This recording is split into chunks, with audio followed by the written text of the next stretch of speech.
the top 10 richest people in all the land, in all the world, and all the universe who's got more of that coin, that greenback of that Bitcoin, of those rubles. So the top richest 10 people in the world ranges from $48 billion to $90 billion. Number 1 is Jeff Bezos. Number 2 is Bill Gates. He's 62 years old, $89 billion. Jeff Bezos, of course, owns Amazon. Warren Buffett, Amancio Ortega, Mark Zuckerberg, Carlos Slim, Larry Ellison, Charles Koch, David Koch, Michael Bloomberg. And Michael Bloomberg is the poorest out of those 10 with only $48 billion. Just $48 billion for Michael Bloomberg. It says 2017, so it's last year, right? Everything could be totally different. Actually, in Donald somewhere up there, I think he owns more property than all of them combined. So this is about Jim Kramer. Jim Kramer's Mad Money. He made a little list here. I just think it's actually an incredible list. You have 30 stocks in the Dow Jones, and he put the losers, the worst losers, and he ranked them. Here's 10 losers. So there's 30 stocks, and he's got 10 losers. So here's a quote. He said, the last time the market got crushed, like we've seen over the last week, was in January of 2016. It turned out to be an epic buying opportunity as the market rallied 10,000 points over the next 2 years. So, okay, over a 2-year time period. He's saying, you know, right, that's what you're supposed to do with the stock market. You're supposed to think long term anyways. So, according to Jim Kramer, the worst loser, the very worst loser, is the stock of General Electric. That's the Dow's biggest loser. It fell under pressure weeks before the stock market's most recent sell-off, with the new CEO, John Flannery, trying to study what many on Wall Street have seen as a sinking ship rife with debt, discombobulated businesses. The negativity around General Electric has only grown in recent days, and Jim Kramer says, I don't blame anyone for despising, hating, loathing, despise. Right? Despise, loathe. Isn't that so much worse than hatred? You just hate them. Well, I don't hate them. I loathe them. I loathe them. I despise them. So Jim Kramer says, I don't blame anybody for despising the stock of General Electric. General Electric is actually one of the lowest in terms of prices. It doesn't really affect the Dow. It's a scapegoat. So he's going after the scapegoat. But he's like, look, I don't blame you for despising the stock of GE.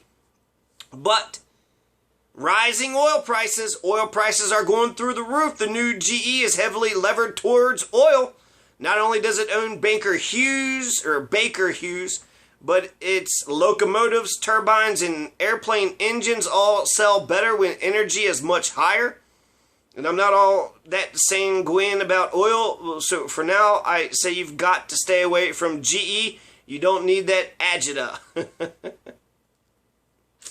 So, General Electric is out. You're out. They're going to go ahead and let General Electric fail. Chevron. So there's higher oil prices, but for some reason, Chevron is, fucking up. So higher oil prices, Jim Kramer says, actually hurts Chevron. This stock made no sense to me when it was trading at $133 just a couple of weeks ago, challenging its all-time highs from 2014 when oil was $50 higher. Then the sell-off happened, and we realized that those prices were indeed wrong, but even with Chevron down 15% from its recent highs, still not attractive, Kramer said. So, the other losers are Intel. The Dow's third biggest loser is Intel. So you got General Electric, Chevron, Intel. Not only because Intel has a number of positive drivers, but because its decline could be something's amiss with the semiconductor stocks. Uh-oh.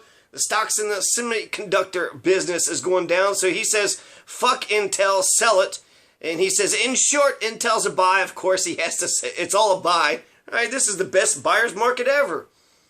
But NVIDIA has been my favorite in the group. While it's nowhere near as cheap as Intel, if it gets hammered again by this volatile market after that amazing quarter, it'll be worth buying.